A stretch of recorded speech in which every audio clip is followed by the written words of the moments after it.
Narrative जो आप कहेंगे नैरेटिव हो सकता है, तो नैरेटिव तो ये बना हुआ है कि पहले जैसा नहीं है कानून व्यवस्था, अपराध बढ़ा हुआ है, तो उसको कैसे चेंज करेंगे आप? सर कानून के इस्तेमाल करके मैं पहले की तरह ही दौड़ाएंगे क्या अपराधियों को?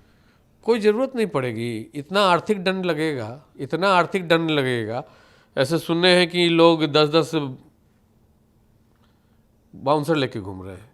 तो वो बाउंसर की कितना तनख्वाह है, किस एजेंसी को पेमेंट हो रही है, उस वो एजेंसी जीएसटी दे रहा है कि नहीं, काफ़ी तरीके हैं। इनकम टैक्स वो पेई हैं कि नहीं जो बाउंसर रखे हुए हैं। इनकम टैक्स को, ईडी को, सब जगह रिपोर्ट जाएगी। पनोरमा ग्रुप, जो सोचता है वो करता है। आपके अपने सपनों का आशियाना। तो मेरे साथ हैं बिहार के चर्चित आईपीएस अधिकारी कुंदन कृष्णन जी, जिनके नाम से ही अपराधियों की पतलूनें गीली हो जाती हैं। तो फिर केंद्रीय नियुक्ति से बिहार वापस लौटे हैं। बहुत उम्मीद के साथ बिहार सरकार ने इनको जिम्मेवारी सौंपी है। एडीजी हेडक्वार्टर बनाए गए हैं। सर, चुनौती बहुत बड़ी है। वैसे तो आप चुनौतियों से लड़ते रहे हैं, आपका नाम ही उसी के लिए जाना जाता है।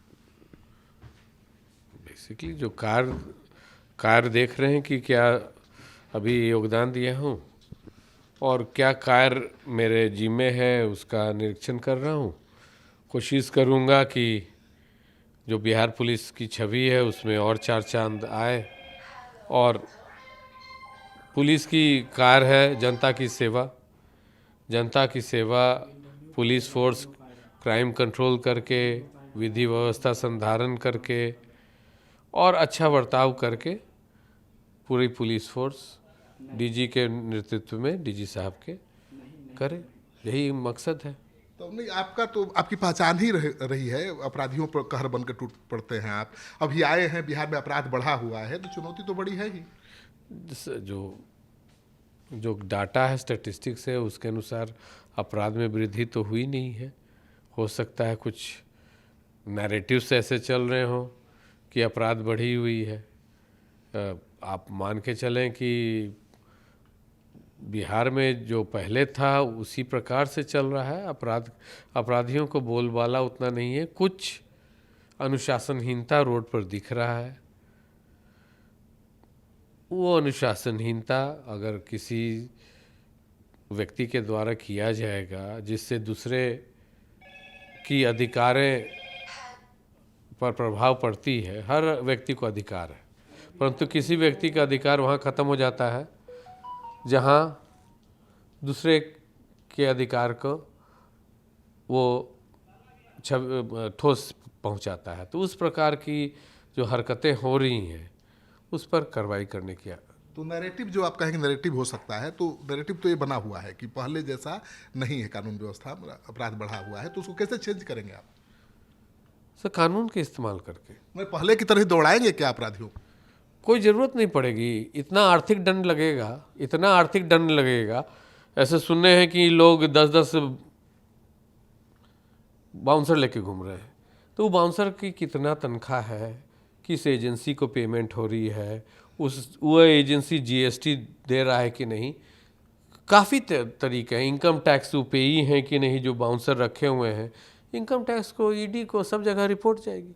मतलब जो माफिया है, पैसा कमा रहे हैं, उन पर नजर रहेगी आर्थिक रूप से भी। बिल्कुल बिल्कुल तो अपराध, बड़े अपराधियों की संपत्ति भी कुर्क करेंगे। बिल्कुल होगी। ईडी के द्वारा किया जाता है, पूर्व में भी किया गया है। रिकॉर्ड कीपिंग बढ़िया से की जाएगी और कानून के दायरा के अंदर में, कानून में बहुत ताकत है। नक्सलियों पर भी ईडी ने कार्रवाई की। बिहारी पुलिस के प्रस्ताव पर बड़े बड़े नक्सलियों पर सबकी संपत्ति जब्त हुई।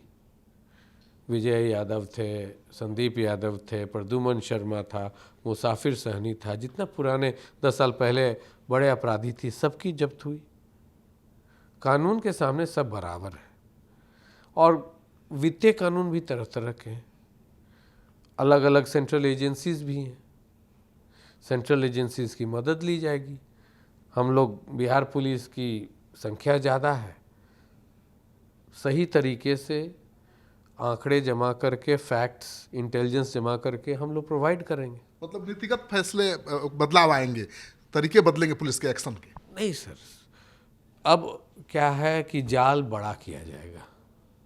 मछली पकड़ने के लिए जाल बड़ी चाहिए और सहयोग ली जाएगी, कोलैबोरेशन की जाएगी। अभी डीजी साहब डीजीआईजी कॉन्फ्रेंस अटेंड करके आए हैं। बहुत सारे पोर्टल्स बने हैं अपराधियों पर लगाम रखने के लिए, इकोनॉमिक अपराधियों पर भी। कहा जाता है कि पटना में मतलब कानून को घुमा मोड़ के ज़मीन कब्जा कुब्जी बहुत हो रही है, बिल्डर्स के द्वारा भी अत्याचार किया जा रहा है। तो सबकी लिखा पढ़ी स्टेशन डायरी करके जांच करके उचित कार्रवाई तो होगी। भू माफिया बालू माफिया कोई नहीं बचेगा। बालू माफिया तो अलग विभाग है, माइनिंग डिपार्टमेंट है, वो पुलिस विभाग का काम नहीं है। जो पुलिस विभाग का काम है कि लॉ एंड ऑर्डर, विधि व्यवस्था संधारण, अपराध होती है तो उसकी डिटेक्शन, उसकी प्रोसिक्यूशन, और जो बोलते हैं कि सड़क पर सिविल अथॉरिटी मेंटेन कर रखना, ये मुख्य काम है, ये काम की जाएगी। नीतीश कुमार जी की ड्रीम प्रोजेक्ट है शराबबंदी, उसको कैसे सफल बनाएंगे? हम लोग सहयोग देते हैं, एक्साइज डिपार्टमेंट की काम है। बिहार पुलिस को जो बोला जाता है, सहयोग मांगा जाता है, बिहार पुलिस देती है। तो पुलिस वाले ही संलिप्त हैं, बरामद शराब को बेचने लगते हैं, कई बार गिरफ्तार हुए। ये कंटिन्यू किया जाएगा, डिसमिसल भी होगी, जो संलिप्त पाए जाएंगे उन पर कार्रवाई होगी। तो अब कुंदन कृष्णन जी एडीजी हेडक्वार्टर में बैठने लगे हैं, तो सावधान हो जाइए क्योंकि एक्शन कड़ा होगा।